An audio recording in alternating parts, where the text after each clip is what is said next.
YouTubers, Faith Mata here. I'm bringing you a gravel bike ride today. This is one I've been wanting to do a video on, so I'm going to take you along for my journey today. I am currently on the Juan Bautista bike path here, and this leaves kind of down the street from my home. And apparently I think it takes you all the way to the mall in Moreno Valley, something like that. Which I haven't done all of it, but you know, I just use this to get over to Lake Perris, which is where I'm headed. And I'm going to show you some stuff that a lot of you may not be aware of. There's a whole area of Lake Perris that might be new to most of you, so I'm going to take you in that today. It's very cool. All right. There isn't a ton to see on this path. I'll show you the one or two spots with some cool things, and I'll check in with you when I get there. All right. Hey guys, I wanted to show you this. This is one of two somewhat interesting things on my way over to Lake Perris on the bike path. Just a spillway, but you know, after a good rain, this thing's running pretty good and it looks pretty cool. So as you can see, it's not too great. We had some heavy rains last week, but mostly kind of subsiding. Otherwise, this whole area in the middle is basically bone dry. There's not a drop of water or just some nasty marshy stuff. So, but kind of cool when it's really flowing. Okay guys, here's the two bridges I wanted to show you. Is the other cool thing on the trail, or path, whatever you want to call it. There's good signage here. Juan Bautista Trail this way. We go over the bridge, both bridges. And it's going to take you straight into, well, you cross the street, go behind some school or something, and then it's going to take you right into the bottom of Lake Perris there, below the dam area-ish, you know, where the entrance is for cars and everything. And then you can pedal up that road, which I hate because the side of it is all choppy, and it gets really annoying riding over those bumps. So I'm in Lake Perris here, still following the path. The path actually goes all the way around the lake, so if you're strictly a roadie, not a problem. You don't have anything to worry about. I'll be taking you on some dirt today, but a lot of this is road riding. I call it a grody ride. Basically doing road riding on a gravel bike. And there's the dam over there, so you can see where my location is. I take the road up though, I don't take the paved path the whole way. Okay guys, so this is the tip of Lake Perris, the opposite of the dam, back that way. So we're gonna go this way. Let me show you what we're dealing with. This is a little portico, or whatever you want to call it, a little patio cover over a picnic table. There's a bathroom right here, and we are going to take this dirt road and we're going to go that way. And it looks like you're going off into nothingness, but we're headed for those mountains with the snow on them, and it's going to drop us down to a cool spot. All right, that's where we're going. I'll take you there now. Just to give you the view of what I'm riding towards, it's absolutely breathtaking.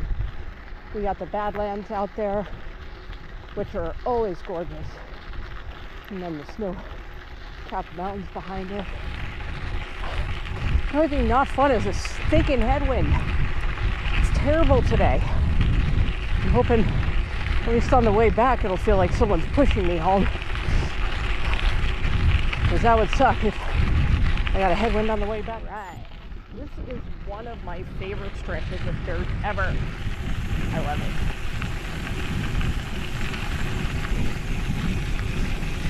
Let me make sure you guys are pointed up high enough. Okay. I'm sorry, I do have loud brakes. I hate the brakes on this thing, it sucks. And I don't feel comfortable getting in the drop, so I stay on the hood, which makes more noise. So Monty's Horse Trail goes off to the right there. We don't want that, we stay straight. Gets a little rutted out in here, so you just got to be careful, watch ahead, choose your line.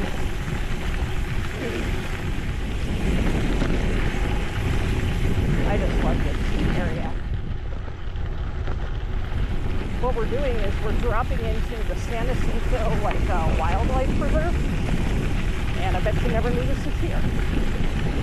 And there is a ton to see back here. I love this.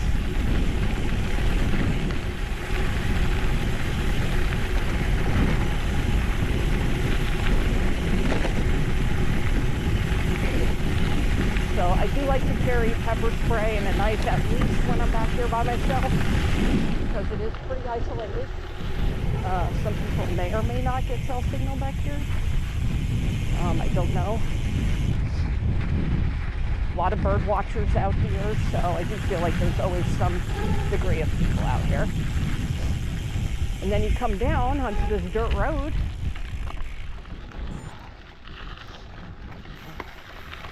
We're going to get on Davis Road. Davis Road, if you took it all the way out, will take you to, I believe it's called Lakeview or Hanson. One side is called Hanson, the other is Lakeview, and that's on Ramona Expressway, where all the dairies are. So that's one way you can go out if you want. And we are coming up to an old abandoned racehorse ranch.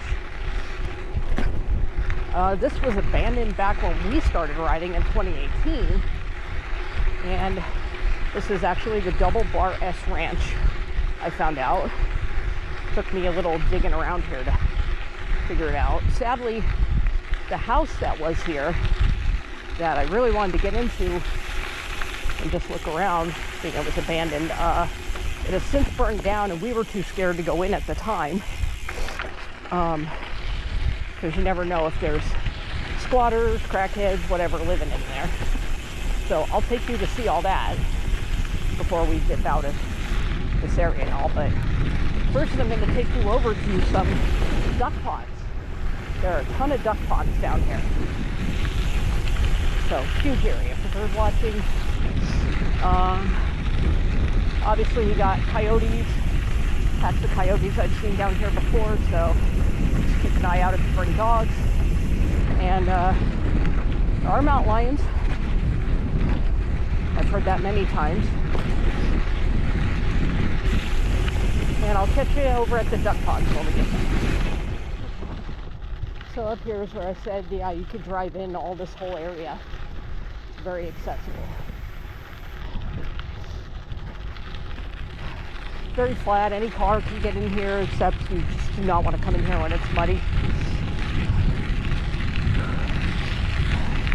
Nice big porta potty.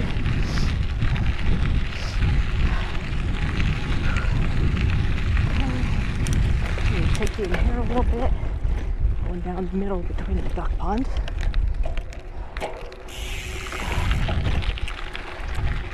This is a gorgeous little path between duck ponds, very scenic. Duck ponds, duck ponds. See, we're wheelchair accessible. And there are duck blinds in these little areas too. I don't know how all the hunting works and stuff like that. Not sure. There's a nice glimpse of one of the ponds. Really beautiful. Tons of ducks of some sort. I am not a bird person, so I do not know. So I am working my way over to Mystic Lake so you can see this lake. I only kind of finally saw it recently, and I was shocked at how large it is. But this lake can literally disappear. Like, it can dry up and just be gone, I guess, if you have enough of the drought season. But yeah, I was kind of shocked at how large it is, and nobody even knows it exists pretty much. And there's different ways you can get to it. There are signage down in here in this duck pond area. It says Mystic 1, Mystic 2, and that's like the different viewpoints or points of the lake that's going to take you to. I always get a little confused about the way to go. See if it's down in here. So I'm just getting over there however I can. One of the ways I normally went was blocked off. Looks like they dug it up with a way I know that definitely gets me to the area I typically access the wildlife. It is unmarked, but I remember this cone on the side there. Here we go. There's a couple different ways to get over here, so you're gonna have to figure it out or follow my route, which is a little bit off the beaten path. Here's a sign, Mystic 2. It says you must hunt within 100 yards of this marker. So going over to this, the ground is really soft in some areas, so I'd recommend being very careful where you step. I don't know how stable it all is. You'll feel it mush a little bit, and I would just, as you get closer to the shore, just stay back a little bit. And this is Mystic Lake. Out in the distance there where the cars are, that is Gilman Springs. Over the mountain would be the 60 going through the Badlands. And that is all the Badlands you see out there.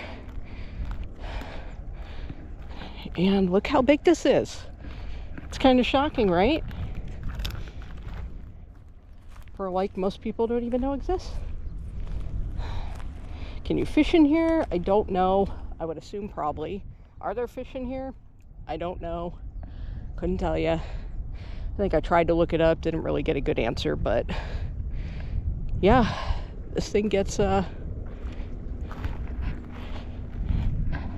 lot of turbulence on it, just like the Lake Perris does. Pretty cool. And I'm heading back to the parking area and everything. Got a lot of mud on my tires in one spot there, so that's what you see flying off. And we're gonna head over to the abandoned structures out here. Guys, taking you over here to the remains of what was the Double Bar S Ranch, which was, I guess, a big name in the racing circuit back at the time for training racehorses, something like that. You can look it up. They're all abandoned. I see some vehicles over there doing something. I don't know what that's about. Never seen vehicles out here before. And the tractor, but who knows. So this is a huge dumping ground for crap, which is really sad. And all the graffiti, it's so sad. It didn't look like this back when I first discovered it. So, park the bike, take you in a little bit.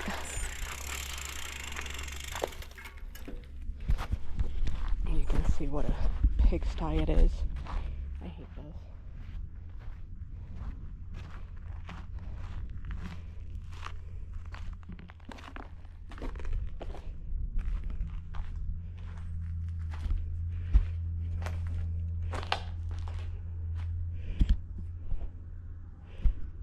It's a little dark in here. I don't know if you can see everything.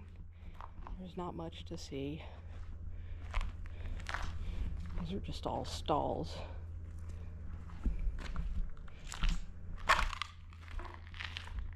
And the way I found it out, like what this place was, is on one of these tags right here. It's Double Bar S Ranch. So there's not much to see in here, so I'm going to dip out just because.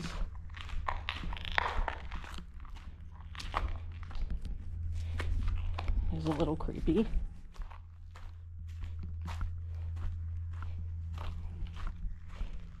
I don't typically recommend going into anything abandoned on your own, but I know this area pretty well, and I am somewhat armed. Alright, I'll take you over to the next building. Okay, so right behind the barn here that I showed you is something very cool. And this was a training pool, I guess. I did not know what it was, but in my research I found it out.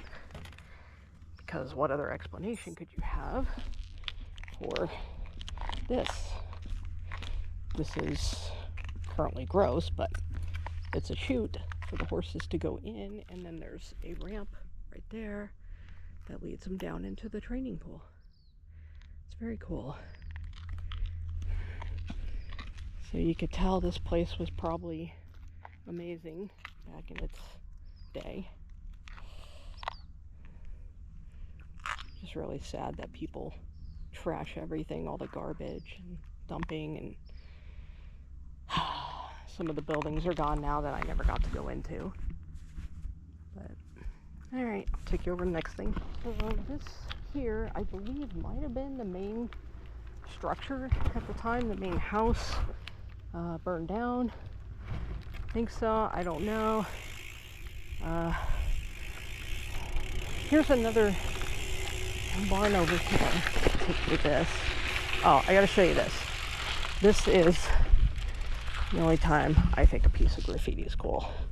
The Chester Cheeto thing, that's pretty dope. Very artistic.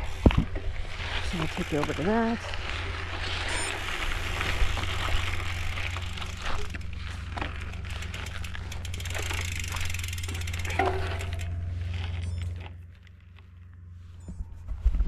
So this is another thing of stalls in here.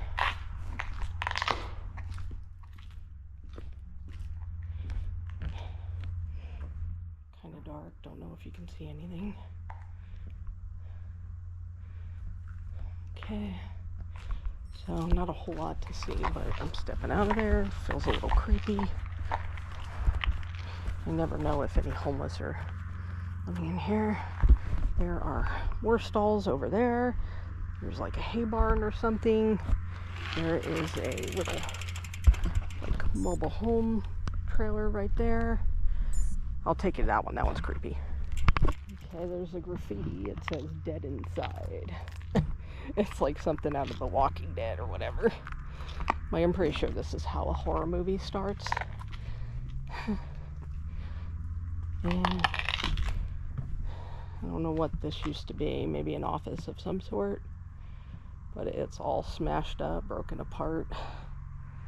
Just a disaster. I'm just gonna get out of there. Making my way over to what used to be a very cool house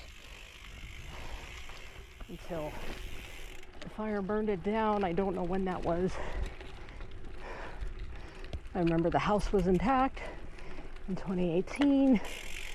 I hadn't been out here for a long time, and then when I finally came back, it was all burned down. So it really sucked because it looked cool and I wanted to get into it, but you know, people can't leave shit alone, so ruin it for everyone.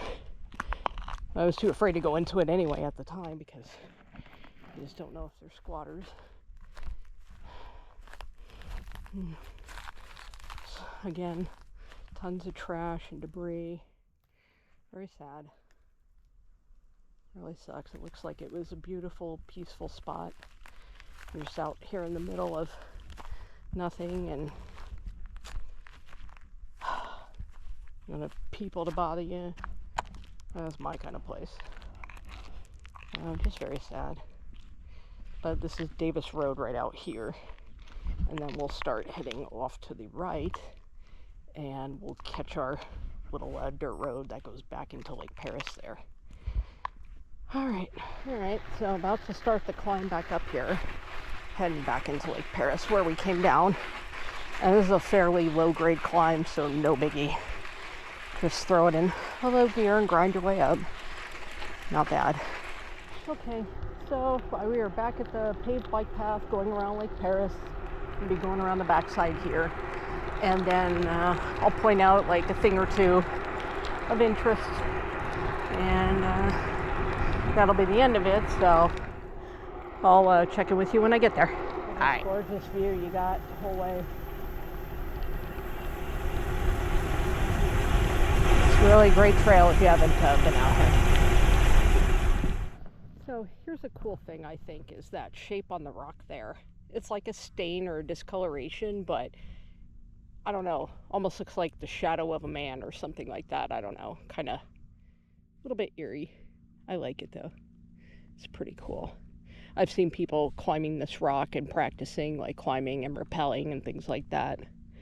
And I don't know, I just really like this rock. And then something I want to ask you guys about, maybe somebody else out there knows what it is, because I don't.